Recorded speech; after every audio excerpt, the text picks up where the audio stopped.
तो आज का जो टॉपिक है दैट इज साइन कन्वेंशन। क्या है? Sign convention. साइन माने प्लस माइनस के जो साइंस होते हैं, ठीक। कन्वेंशन मतलब उसको किस तरह से रखना है ना, उसकी किस तरह से मान्यता, उसका किस तरीके से चलन है। कुछ अभी कठिन नहीं है इसमें, क्योंकि हमने अभी कुछ ही दिन पहले आपको कार्टेशियन प्लेन पढ़ाया था, ठीक। ये कौन सी एक्सिस होती है? X axis. इसको क्या बोलते हैं? Negative axis. Negative x axis. ये क्या है? पॉजिटिव और ये बस इतना ही समझना है।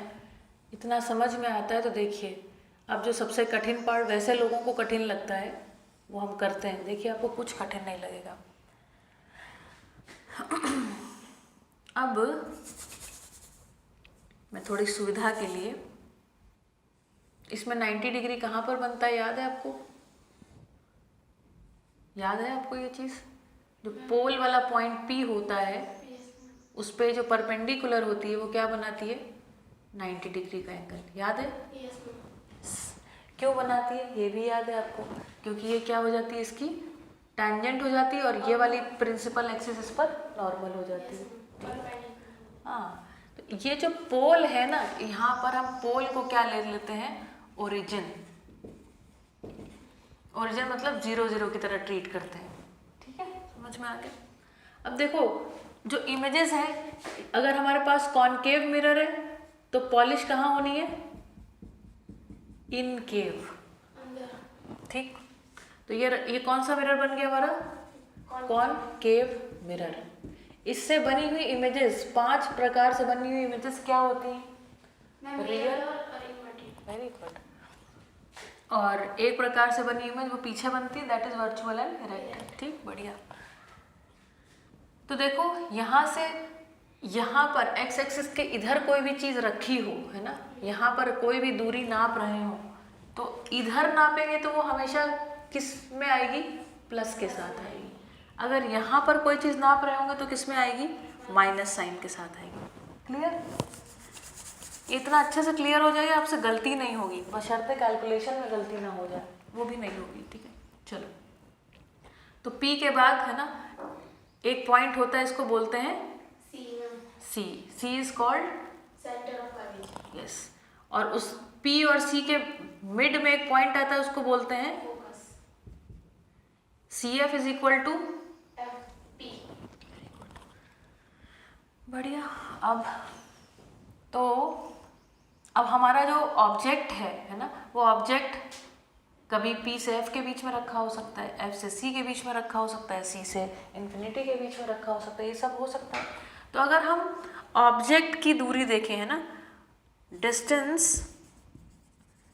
Distance of object from pole, ठीक है, ये सब नापेंगे। अभी तो हमने पढ़ना चालू नहीं किया, हम ऐसे ही देख रहे हैं, ओवरव्यू ले रहे हैं। Distance of object from pole नापेंगे, जो अदर 5 केसेस हैं, पहले वाले जो 5 केसेस हैं। तो ये बताओ, जो ये डिस्टेंस होगी ये प्लस में होगी या माइनस में होगी? हाँ, yes.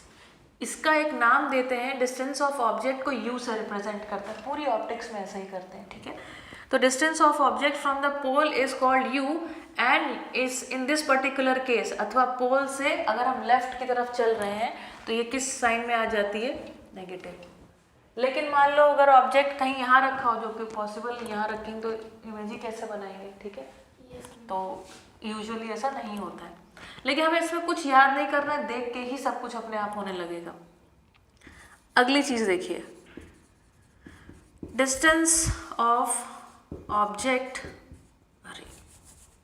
Distance of image from pole, ठीक, क्योंकि इमेज भी इधर ही बन रही है। तब इमेज फ्रॉम पोल अगर देखें तो पोल से अगर इमेज इधर साइड बन रही है, उसके लिए एक कन्वेंशन है, लेटर यूज करते हैं V। अगर इमेज इधर बन रही है तो उस केस में V क्या होगा? लेकिन एक केस ऐसा होता है जब इमेज इधर बन जाती है तो पोल से इसकी डिस्टेंस तब उस केस में क्या हो जाएगी? अपने आप, ठीक। एक चीज होती है R क्या चीज होती है बेटा? R डिस्टेंस क्या होती है? इसमें से देख के बताओ, व्हाट इज R? आर मतलब रेडियस ऑफ, बोलो, Radius of curvature, radius of curvature. उसकी डिस्टेंस क्या होती है, सी से लेकर के पी तक, है ना, पी सी। ठीक, एफ होती है, स्मॉल एफ की तरह ऐसे बनाते हैं, स्मॉल एफ, ठीक है। This is called focal length. ठीक, इस कॉन्वेक्स मिरर के केस में हम देख रहे हैं, कॉनकेव मिरर के केस में देख रहे हैं, तब रेडियस ऑफ कर्वेचर क्या होगा, रेडियस ऑफ कर्वेचर, डिस्टेंस कहाँ है इसकी, कर्वेचर जो है पॉइंट सी जो है, सेंटर ऑफ कर्वेचर किधर की तरफ है, तो रेडियस का जो साइन होगा वो क्या होगा, negative होगा। नेगेटिव होगा। फोकल लेंथ क्या होगी, ऐसे नाप रहे हैं, Negative होगा। नेगेटिव होगी। बस अब आप पढ़ेंगे आपको सब समझ में आता चला जाएगा। ठीक है, इसको मैं लिखने के लिए भी नहीं कह रही हूँ, लास्ट में आप खुद ही ये सब करेंगे। ठीक है, अच्छा अब हम लोग बात कर लेते हैं दूसरे टाइप के मिरर की। पॉलिश कहाँ होती है, बाहर की तरफ। ठीक, अच्छा इस पर्टिकुलर, चूंकि पॉलिश इधर है तो ऑब्जेक्ट भी इधर ही रखा जाता है ना, तो यू क्या होगा, पॉजिटिव या नेगेटिव, ये पोल है, पॉजिटिव क्यों होगा बेटा, ये है 90 डिग्री, पॉजिटिव क्यों होगा, ये इधर जा रहा है ना अपन एक्सेस से, तो यू क्या होगा, नेगेटिव ही आएगा, इधर जा रहा है तो नेगेटिव। ठीक, अच्छा और इस वाले केस में, कॉन्वेक्स मिरर के केस में इमेज कहाँ बनती है, अंदर की तरफ यहाँ कहीं बनती है ना, पीछे की तरफ बनती है, वर्चुअल एंड इरेक्ट बनती है ना, तो V का जब साइन आएगा तब कैसा साइन आएगा, पॉजिटिव आएगा। इस पर्टिकुलर केस में जो R है, रेडियस ऑफ कर्वेचर, अब चूंकि ये सर्कल कैसा बना होगा, ऐसा बना होगा, तो इसकी रेडियस कहीं यहाँ पर मिलती होगी, कहीं यहाँ C होगा, कहीं यहाँ F होगा, है ना। तो इमेजिनेशन से ही बताना है सिर्फ आपको, PC या that is equal to R, plus होगा कि माइनस होगा, P से C की तरफ चले, कैसे चले, प्लस, तो पॉजिटिव होगा। PF है ना, या स्मॉल f फोकल लेंथ क्या होगी, रटना कुछ भी नहीं है, आपकी किताब में पूरे अगले 2 पन्ने में बस यही भरा पड़ा है। ठीक है, साइन कन्वेंशन के नाम पर कुछ भी नहीं रटना है, कुछ भी नहीं, पूरा अभी हम पढ़ते चले जाएंगे, हमें सब समझ में आता चला जाएगा। ये क्लियर हो गया, मैं इसके आगे आपको और पढ़ाती हूँ। अब ये सारी चीज़ें आपको खुद से बनानी है, इसके बाद I'll give you टाइम। तो कार्टेशियन प्लेन अगर हमें समझ में आता है, एक्स वाई प्लेन समझ में आता है, तो ये समझ में आता है ओरिजिन से अगर राइट साइड चलेंगे तो पॉजिटिव, ओरिजिन से लेफ्ट साइड चलेंगे तो नेगेटिव, है ना। और इसी प्रकार हम ऊपर की तरफ चलेंगे तो पॉजिटिव, नीचे की तरफ चलेंगे तो नेगेटिव। ठीक, इसको थोड़ा सा और देख लेते हैं। अगर हमारे पास मान लो कोई मिरर है, ठीक, कौन सा मिरर है ये, कॉनकेव, तो इसमें अगर हम देखें ऑब्जेक्ट की हाइट देखें, है ना, अब इसकी यहाँ से डिस्टेंस नहीं देख रहे हैं हम, क्या देख रहे हैं, इसकी हाइट देख रहे हैं। तो ये हाइट कैसे इस प्रकार से नाप रहे हैं, ये कहाँ है, और जो भी अपना ये वाला पॉइंट है ये क्या है, प्लस वाई की तरफ चल रही है, तो इसकी हाइट कैसी आएगी, प्लस में आएगी, है ना। और मान लो ऑब्जेक्ट की इमेज जो है वो इस तरीके से बनी, तो ये इमेज कैसी बनी, वाई में किस डायरेक्शन में गई है, तो ये इमेज नेगेटिव में बन गई। ठीक, समझ में आ गया, आपको सिर्फ डायरेक्शन देखना है। ठीक है, कि ये कैसी है, सीधी है, वैसे इन जनरल भी अगर सीधी इमेज बन रही है तो हाँ, उल्टी हो रही है तो नेगेटिव। ठीक, कई केस में इसके ठीक पीछे बन रही होती है, इस तरीके से इमेज बन रही है, तो ऑब्जेक्ट की भी हाइट पॉजिटिव, यस ना। अपन जो ऑब्जेक्ट और इमेजेस बना रहे हैं उसमें तो ऐसे ही दिख जाता है, एरो ऊपर तो पॉजिटिव, एरो नीचे नेगेटिव, ऐसे ही समझ में आ जाता है। ठीक, ये भी क्लियर हो गया, 2 टॉपिक क्लियर हो गया। अब एक और टॉपिक क्लियर करते हैं आपको। ठीक, इसको थोड़ा सा ऑब्जर्वेशन है, उसको थोड़ा सा याद कर लेंगे। ठीक है, ठीक है, चलो। तो नेचर में बेटा ऐसा देखा गया, नेचर में ऐसा देखा गया, हमने कुछ किसी ने बनाया नहीं है। ठीक है, क्या देखा गया, ये देखा गया नेचर में, ये देखा गया कि ये जो है ना ऑब्जेक्ट कहाँ रखा है, इमेज कहाँ बनी है और फोकल लेंथ, इनमें एक रिलेशनशिप पाया गया। कल मैंने आपको बताया था कि जब हम रिलेशन की बात करते हैं तो उसका क्या मतलब होता है, इक्वेशन। तो इसमें क्या रिलेशनशिप है, वो किसके माध्यम से व्यक्त किया गया है, इक्वेशन के माध्यम से। ठीक, दैट्स इट। एक चीज और सुनिए, अभी भी कुछ भी नहीं लिखना है। एक चीज और सुनते हैं, मैग्निफिकेशन, मैग्नीफाई हो जाना। मैग्नीफाई मतलब जो जैसा है उससे या तो बड़ा हो जाना, छोटा हो जाना, इस तरीके की कोई बात हो जाना। मैग्नीफाई का बेसिकली मतलब होता है बड़ा हो जाना। ठीक, तो मैग्निफिकेशन जैसा कुछ पढ़ेंगे हम लोग। तो जैसे कोई चीज किसी से कितने गुनी बढ़ गई, कितने गुनी बढ़ गई, तो कैसे निकालेंगे। जैसे कोई चीज 12 थी और बड़ी होके वो 24 हो गई, तो कितने गुनी हो गई इसकी, 2 गुनी हो गई। ठीक, तो मैग्निफिकेशन जैसी कोई चीज है जिसको हम निकालेंगे, उसका कुछ फॉर्मूला होगा, सुन लीजिए। मैग्निफिकेशन, मैग्निफिकेशन होता है image of the height, height of the image. ठीक है, हाइट ऑफ द इमेज, जो इमेज बनी है ना, upon height of the object. बस ये फॉर्मूला है, वेरी इंपॉर्टेंट, वेरी इंपॉर्टेंट। इस पे आ जाएगा कोई क्वेश्चन। ठीक, clear. I think now that आज का जितना हमको पढ़ाना था वो आपको ऑलरेडी क्लियर हो गया। Now we will go in the detail. ये जो आपको बहुत भारी भरकम भाषा लिखी है ना, लेट मी थोड़ा सा इसको इजी कर देते हैं। सो अभी आपके पास 2 मिनट का टाइम है। I will give you 2 minute नहीं, 5 मिनट ले लीजिए। 10.2.3 sign convention for reflection by spherical mirrors. क्यों जरूरी है साइन कन्वेंशन? मैम फिर ऑब्जेक्ट और इमेज जो बनती है वो पॉजिटिव में या नेगेटिव में वो पता चलता है। कन्वेंशन की ज़रूरत इसलिए है जिसको हम, जैसे हमने माना है कि जहाँ से सूरज निकलता है उसको हम ईस्ट बोलते हैं। ठीक, आप मान लीजिए ऐसा मानने लगे कि जहाँ से सूरज अस्त होता है उसको ईस्ट कहते हैं, तो क्या फिर हम लोगों में बातचीत संभव हो पाएगी? मैं आपको बोलूँगी ईस्ट जाइए तो आप पश्चिम चले जाएंगे, जबकि मैं क्या कहना चाहती हूँ, जहाँ सूरज जिस तरफ से उग रहा है उस तरफ जाना, आप उल्टा जाएंगे। That's why sign conventions are very important. ठीक है ना, ताकि हम बता पाएँ कि एग्जैक्टली क्या हो रहा है, और दोनों लोगों को पता होना चाहिए किस चीज़ को हम क्या कह रहे हैं। ठीक, तो इसी तरीके से हमने समझ लिया, राइट जाने को हम पॉजिटिव बोल रहे हैं, लेफ्ट को हम नेगेटिव से रिप्रेजेंट कर रहे हैं, ऊपर जाने को पॉजिटिव कह रहे हैं, नीचे जाने को नेगेटिव कह रहे हैं। इतनी ही बात बताई है। So while dealing with reflection of light by spherical mirrors, ठीक, we shall follow a set of sign conventions called the new Cartesian sign convention. इसका नाम है new Cartesian sign convention. Cartesian क्यों बोलते हैं? Because it is represented by a Cartesian plane XY। ठीक, in this convention, इस convention में the pole P of the mirror is taken as the origin. याद आ गया? ठीक, the principal axis of the mirror is taken as the x-axis, ठीक, of the coordinate system। ठीक है ना, इसमें कोई डाउट नहीं है? बढ़िया।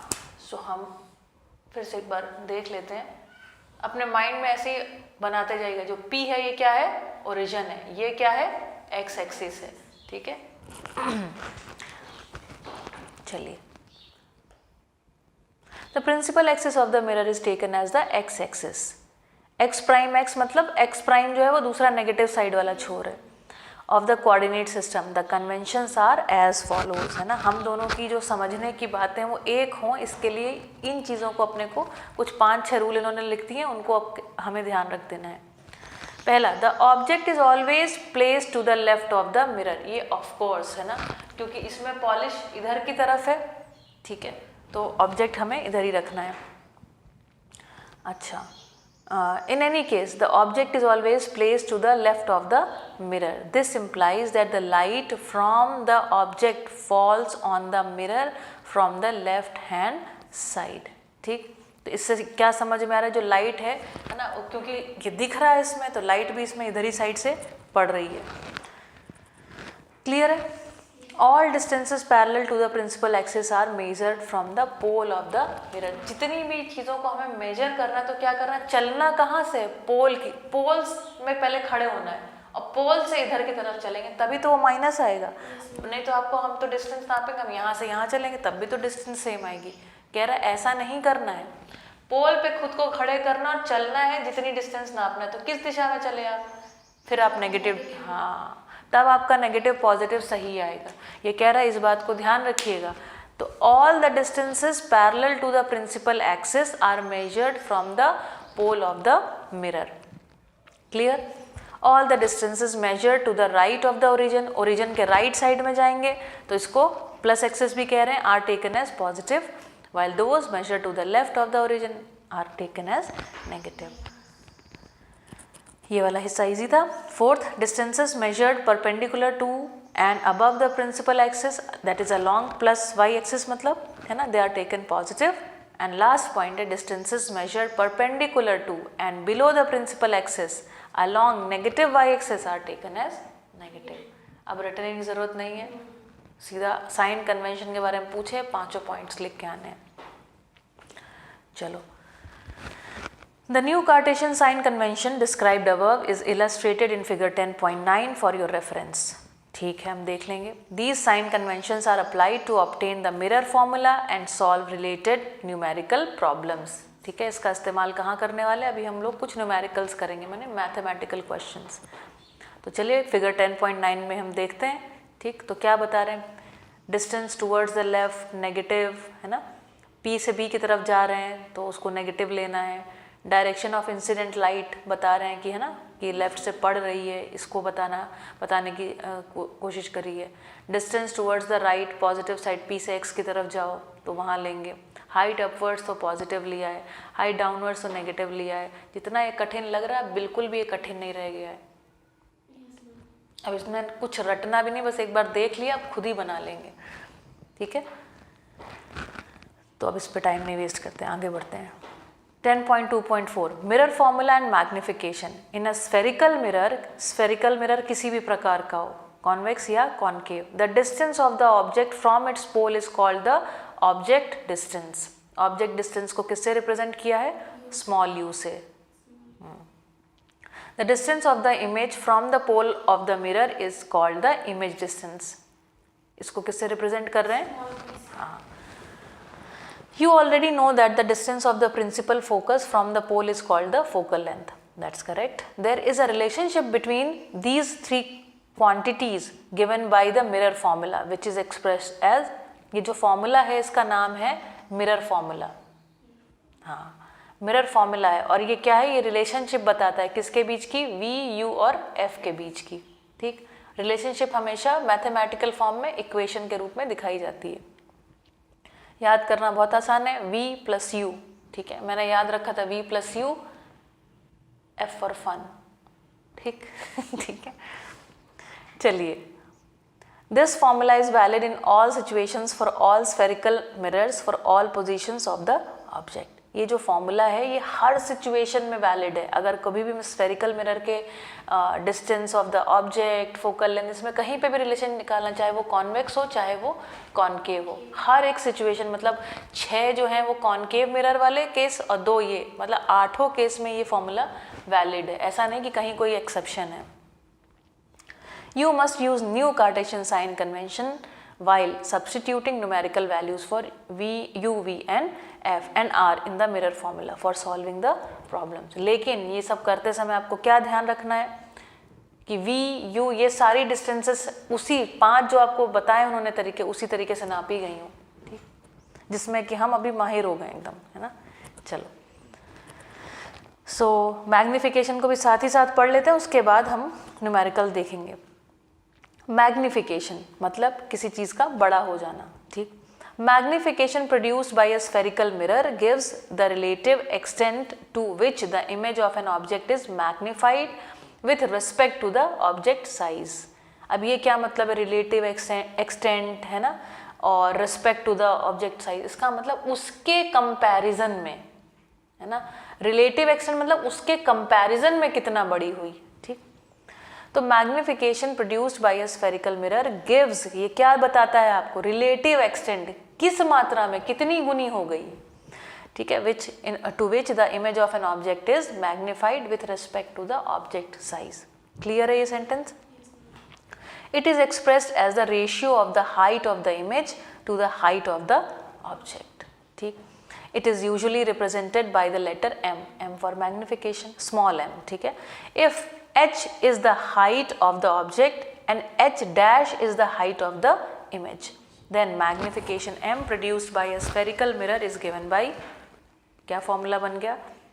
m is equals to h dash upon m। हाँ, तो ध्यान रखेंगे हम लोग इमेज को नाप रहे हैं ना, तो इमेज बनी बाद में, ठीक, इमेज बनी बाद में, तो उसको देख रहे हैं कि इमेज कितनी बड़ी बनी, तो इसलिए वो ऊपर आएगा और नीचे हमेशा ऑब्जेक्ट रहेगा। तो m is equal to h prime by h, इसको h डैश भी बोलते हैं ना। The magnification m is also related to the object distance and image distance. अगर इसको हम इस हिसाब से देखेंगे, डिस्टेंस के हिसाब से देख रहे हैं, तो एक और फॉर्मूला बता रहे हैं, फॉर्मूला है कि magnification m is given by -v upon u, ठीक। तो दोनों फॉर्मूले हो गए, एक तो h प्राइम बाई h और दूसरा -v बाई u, ठीक। ये 100% मैग्निफिकेशन के बारे में पूछेंगे, इतना ही 1 या 2 नंबर का पूछ लेते हैं और उसमें ये दोनों फॉर्मूले लिखने होते हैं, ठीक। कई बार ये 2 पार्ट्स में पूछा जाता है जिसमें मैग्निफिकेशन के बारे में एक्सप्लेन करना होता है और दूसरा उसमें मैग्निफिकेशन से रिलेटेड एक क्वेश्चन रखा होता है, और उसमें गलती का चांस क्या होता है, ये v और u जो साइन कन्वेंशन, यही गड़बड़ हो जाता है। चलो, you may note that the height of the object is taken to be positive, है ना, इसको ध्यान रखिएगा, कह रहे हैं कि height of the object is taken to be positive। क्यों पॉजिटिव लेना है? as the object is usually placed above the principal axis, क्योंकि जितने हमने केसेस दिखे हैं हमेशा वो प्रिंसिपल एक्सिस के ऊपर रखा रहता है, इसलिए पॉजिटिव ले लेते हैं। however it is to be taken as negative for real images, clearly, क्यों? क्योंकि रियल इमेजेस हमेशा कैसी हो जाती हैं, इन्वर्टेड, उल्टी हो जाती हैं। इन्वर्टेड की वजह से उसको क्या ले लेना है, नेगेटिव ले लेना है, ठीक। A positive sign in the value of magnification, नहीं, a negative sign in the value of the magnification indicates that the image is real. बता रहे हैं अगर आपका आंसर ऐसा निकल के आ जाए कि जो मैग्निफिकेशन में कुछ बता रहे हैं आप, तो उसमें नेगेटिव साइन आ जाए, m की वैल्यू नेगेटिव आ जाए, तो इससे आप क्या कंक्लूड करिएगा, ये कंक्लूड करिएगा कि ये इमेज कैसी है, रियल है। क्यों? मैम ये उल्टी बनी। हाँ, यस, कितना इम्पोर्टेंट पॉइंट बता दिया इन्होंने। Okay, that's it. अभी कुछ पूछना है इसमें? जंप कर दें सीधे क्वेश्चंस में।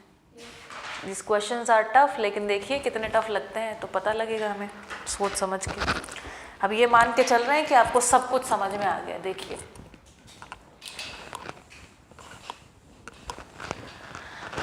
अ कॉन्वेक्स मिरर, कॉन्वेक्स, दिमाग में तुरंत घंटी बजनी चाहिए। कैसा कॉन्वेक्स मिरर? मतलब ये एक ऐसा मिरर होगा, है ना। इस मिरर के केस में क्या होने वाला है, पॉलिश कहाँ, मैम बाहर वाली साइड, बाहर वाली साइड। लेकिन ये जो आर रहेगा वो इधर से नापा जाएगा, याद है ना, पोल से सारी डिस्टेंसेस नापी जाएंगी। पोल ये रहेगा, यहाँ पर कहीं एफ रहेगा, ऐसा कुछ होने वाला है। ये हमें बिल्कुल क्लियर हो गया। ऑब्जेक्ट किधर रहेगा 100%, क्योंकि जहाँ पॉलिश है वहीं से देखा जाएगा, ठीक है। हाँ, ये सब अपने दिमाग में तुरंत आना चाहिए कि ये सब होगा। A convex mirror used for rear view on an automobile has a radius of curvature of 3 metre. तो हमने कॉन्वेक्स मिरर के यूजेस भी पढ़ लिए थे, उसमें एक ये था ऑटोमोबाइल में यूज़ करते हैं, है ना। तो बता रहा है कि जो रेडियस ऑफ कर्वेचर r है वो क्या है, 3 है। साइन कौन सा लगेगा ये बताओ, प्लस की माइनस? मैम प्लस का लगेगा, ठीक, 3.00 मीटर, ठीक है, टू बी स्पेसिफिक। फिर देखिए क्या कह रहे हैं। अच्छा, जैसे ही हमको r पता चल रही है रीज़ा, तो हमको क्या फोकल लेंथ f पता चल जाएगी कि नहीं चल जाएगी, क्योंकि काम तो हमको f का ही लगाना है, यस है ना। क्या होती है फोकल लेंथ? मैम उसकी हाफ हो जाएगी। एग्जैक्टली।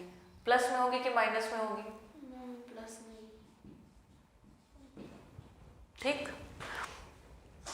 फिर कह रहे हैं कि अच्छा, has a radius of curvature of 3.00 metre. ठीक, हमने सुन लिया। If a bus is located at 5 metre from this mirror. ठीक है, देखिए इसमें गलतियाँ कैसी कैसी होती हैं। कोई लोग यहाँ पे बस खड़ी कर लेते हैं, खड़ी हो सकती है क्या? तो फिर दिखेगा क्या? नहीं मैम। पॉलिश इधर साइड है, उधर ही साइड खड़ी होगी। ठीक है, तो ठीक है, तो बस जो है यहाँ से 5 मीटर की दूरी पर खड़ी है। तो बस क्या है? ऑब्जेक्ट है। क्लियर? तो बस 5 मीटर की दूरी पर खड़ी है, तो पी से कितने चले अपन? कहीं पर चले पी से, तो पी से चले कैसा? नेगेटिव। तो ये u है डिस्टेंस ऑफ ऑब्जेक्ट, वो क्या होगी? u will be equal to what? +5 -5? Ma'am minus -5 metre. सारा खेल इन्हीं चीज़ों का है। फिर कह रहे हैं find the position, nature and size of the image. Position माने उसकी स्थिति, माने उसकी दूरी क्या है।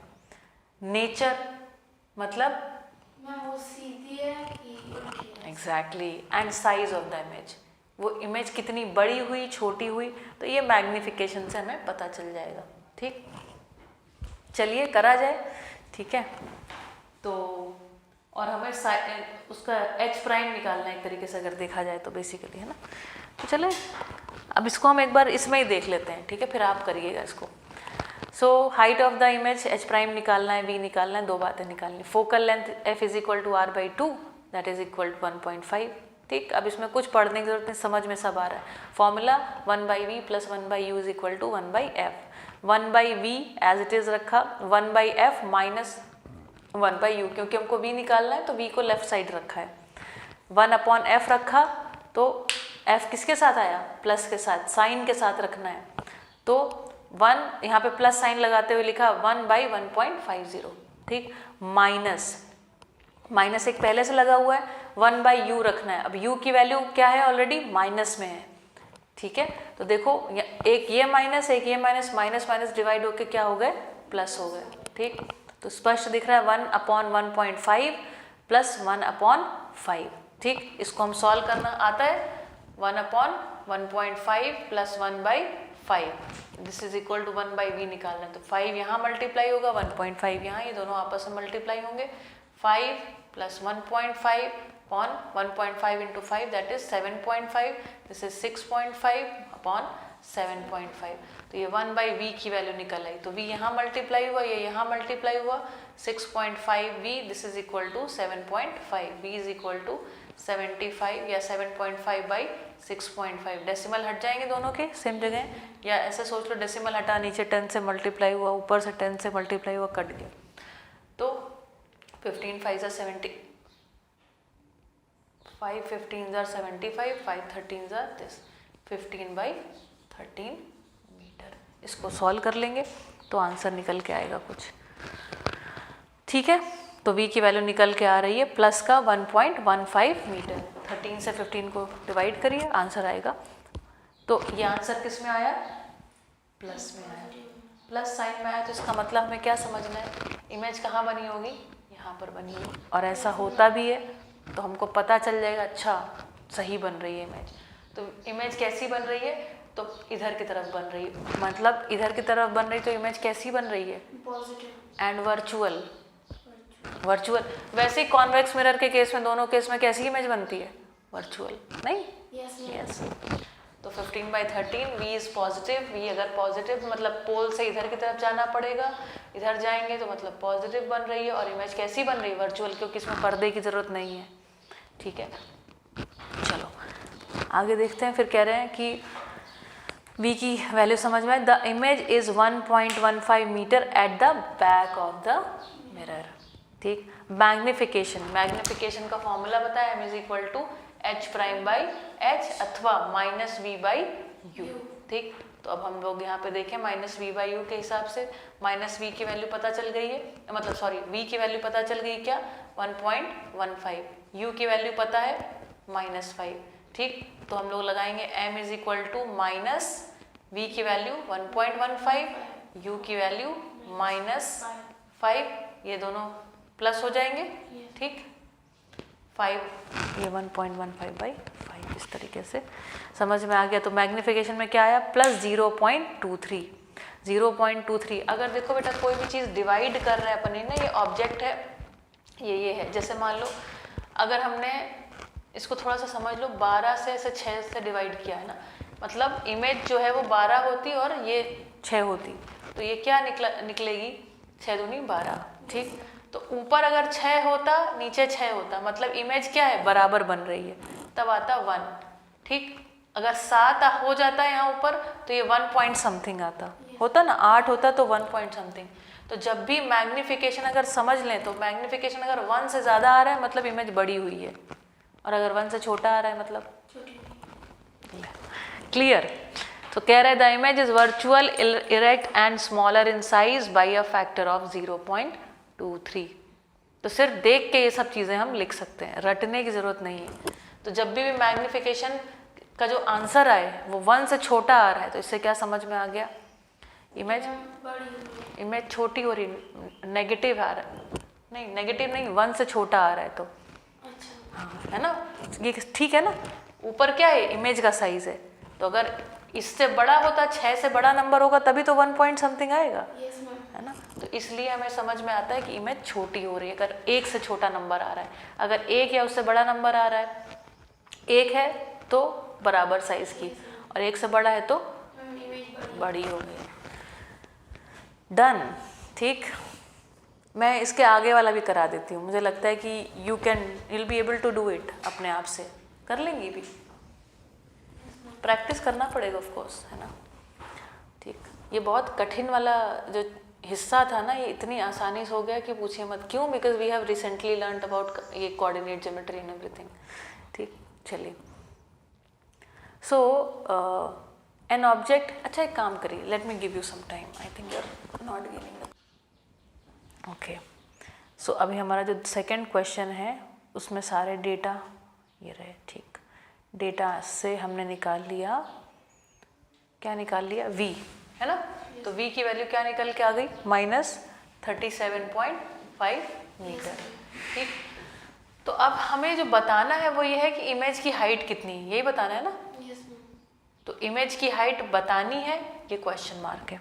h हमें पता है, ठीक। और उसके बाद हमें क्या पता है, और this is equal to -v/u, ये पता है। तो v भी पता चल गई है, u भी गिवन है, ठीक। तो इससे h प्राइम की वैल्यू निकल आएगी, that is the height of the image, ठीक।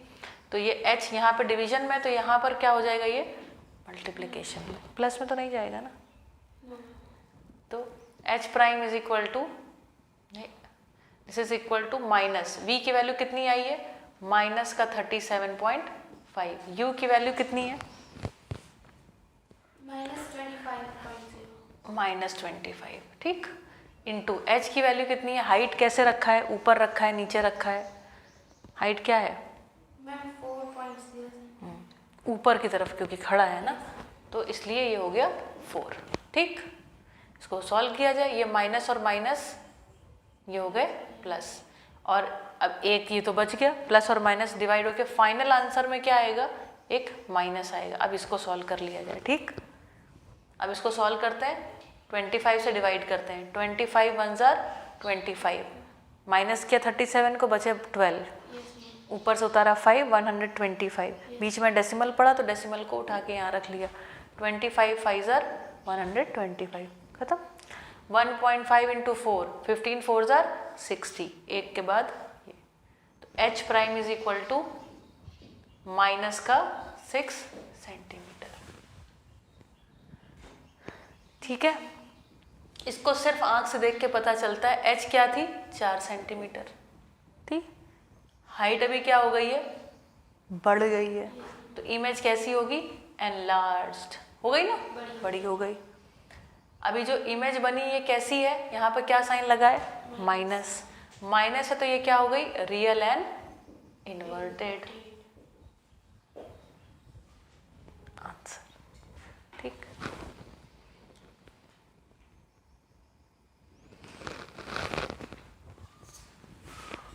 खत्म, दैट्स इट। एक छोटा सा मैं क्या करूँ, मैं रिफ्रैक्शन पढ़ा दूँ, पढ़ा चुकी हूँ रिफ्रैक्शन भी। देखिए रिफ्रैक्शन में आ जाइए सीधे फिगर 10.10 पे।